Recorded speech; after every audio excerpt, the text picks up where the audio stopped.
Hi you guys, it's Arielle. Welcome back to my YouTube channel. If you guys are all doing well. I know my voice sounds a little bit off. Please bear with me. I'm just recovering from a head cold. The thing is, I didn't want to put this video off any longer because I'm seeing a lot of comments asking me about my current visa status and my visa process and whether or not I'm going to be applying for French nationality.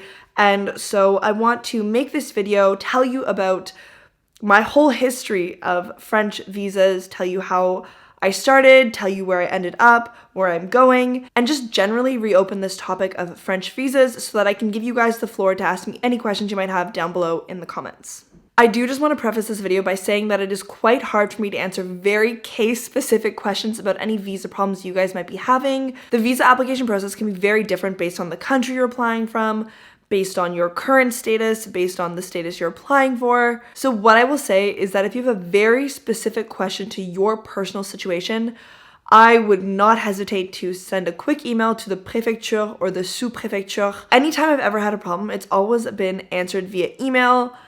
Definitely it's not answered in the first go. Quite often they send you like a generic response, but if you keep pushing, they definitely will help you out and guide you in the right direction in ways that I might not be able to because I wouldn't be familiar with your specific situation, country, or status. All that being said, let's get into the video.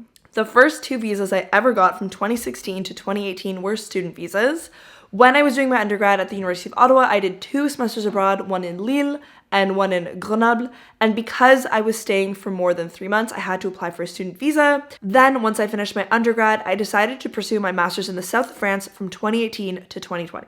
Now, there were 3 main reasons that I chose to do my master's degree in France.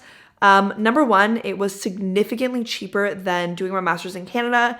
Overall, my whole master's degree, my 2-year master program cost me 400 euros. The second reason was that earning a postgraduate degree in France guaranteed me a 1-year working visa after my studies. And then the third reason, and probably the most persuasive, is that if you do finish a 2-year postgraduate program in France, like you graduate successfully, you can apply for French nationality after only 2 years, as opposed to waiting the full 5, which you would have to do otherwise.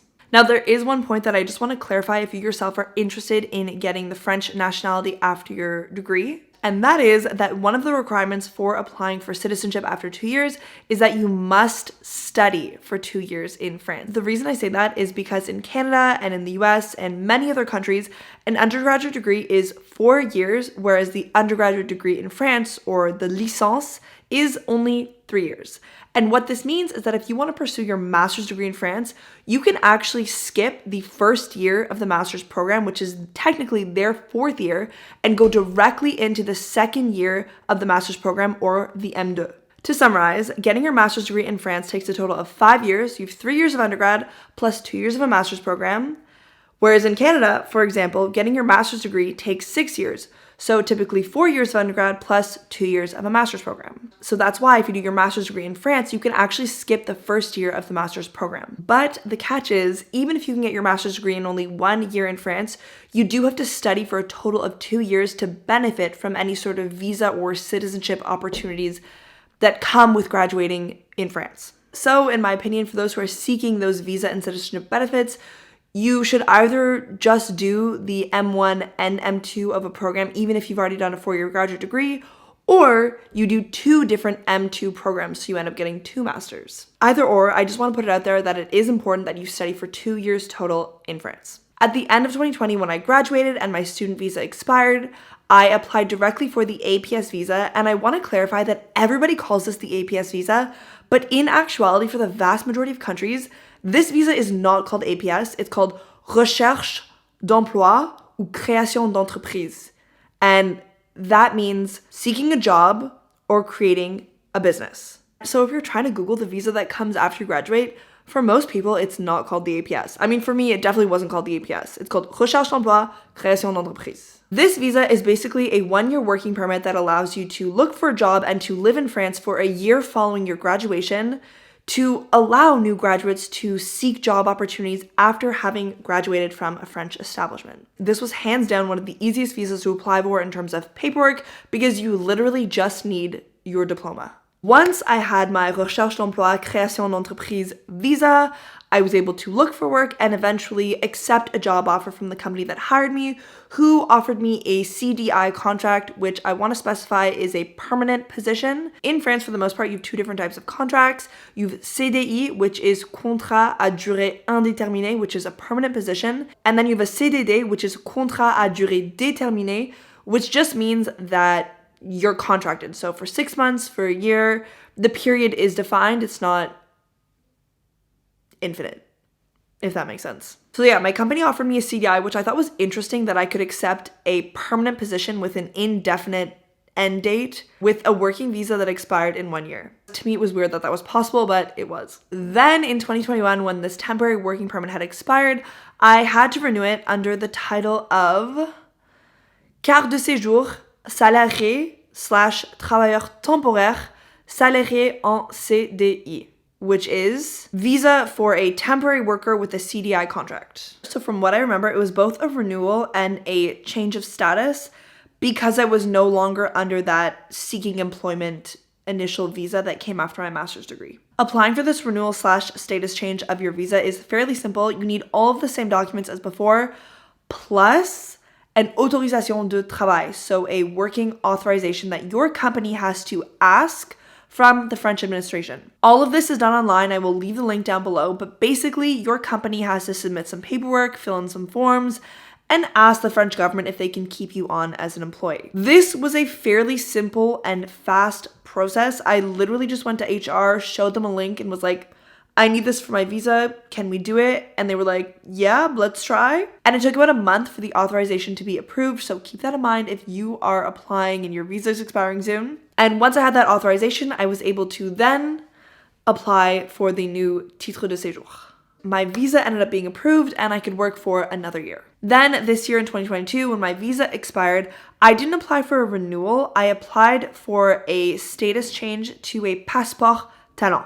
This talent passport is a visa you can apply for if you have received a diploma in France and if you currently have a working contract that is longer than 3 months where you earn an annual salary of over 40,300 euros. I do just want to mention that this salary requirement does fluctuate with things like inflation. I think when I initially applied for this, the salary requirement was more like 38,000, so I do think it went up quite a bit, but I could be mistaken. I do just know that from point A to point B, I did see that requirement go up. This visa is valid for 4 years and gives you some additional rights, like, for example, the ability to buy an apartment or property in France, which you can't really do with like a student visa. This visa was also very easy to apply for.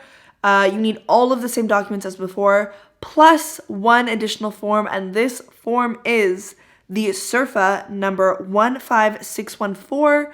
And this is a form that's filled in by your company. They just literally have to fill it in with a pen and paper, sign it, and you submit that form with the rest of your application. And that is submitted for review. My visa was approved super fast. This was all a very easy process for me. Hence the reason why you haven't seen any like visa drama videos on my channel recently. But yeah, that's where I am today. I now have this talent passport that allows me to stay in France for the next 4 years. Now, the big question that I get very often is, Arielle, you have lived in France for far longer than 2 years. Why haven't you applied for nationality? And I have 3 very valid reasons for this. The first reason is related to taxes, and I think is a very important and relevant topic to discuss for any international person currently living in France. The first year I was in France, like 5 or 6 years ago in 2018, when I was like a little baby Arielle starting her master's degree in the fall. And I focused that whole first semester, like September to December, on my studies. I didn't work or I didn't do anything like that. And I was really young, and I want to say a bit naive at this time as well. I had no idea how the Canadian tax system worked, let alone the French tax system. And I just figured that since I didn't work, I didn't have to file my taxes because I didn't earn any sort of income and I couldn't be taxed on the income that I didn't earn. But what I learned years later is that even if you don't earn any money, like if you don't earn an income, you still have to declare that to the government. Like they don't take any money from you, but they need you to declare that you didn't work. And I didn't do that the very first year, which was really only 4 months in France. So then 3 years later, when I went to go apply for nationality, I saw all the documents I had to give in, and my tax returns from the last 3 years were on that list. And I was like, oh my gosh, I don't have the first tax return that I got when I first came to France because I didn't work and I didn't file it. And that sent me down this massive paperwork administrative rabbit hole. Not only did I need this piece of paper to apply for nationality, but I did not want to have any type of problem with my taxes. I wanted to fix this to make sure everything was like picture perfect because I am a law-abiding citizen. So that whole process of fixing my taxes took so long. It totally demotivated me for applying for citizenship. I just felt like I was drowning in paperwork. So that was the first setback. And I want to talk about this point because if you're coming to France and you're studying, even if you're not working, please make sure you file your taxes and you declare that you didn't work. It will help you in the long run when you're trying to apply for nationality. The second reason I didn't apply for citizenship is because the list of documents is far more extensive than the list of documents required to renew a visa. The visa renewal process is very easy. Everything is now done online. You can transmit all electronic documents. Like, it's an easy process, okay? And so when I opened this list of documents that I would have to submit for my French nationality, I just got so overwhelmed and again, just really intimidated by the whole administrative and paperwork process. Some of the documents I would have actually had to fly home to Canada and get like the hard copy of. For example, you need like the highest level of police record check from your company to make sure you're not like some criminal. And in Canada, at least, you have to go pick that up in person. So I would have had to file for that paperwork when I was in Canada and on vacation. And it was just like a lot of coordination required to get these very specific documents, and everything you get has to be translated to French. So it's another step in the process. So yeah, those two reasons combined really set me back in my application process. And then the third reason that I didn't apply for citizenship, which might come as a surprise to you guys, is that I'm actually Italian. I have a good part of my family that still lives in Italy. My family immigrated to Canada from Italy.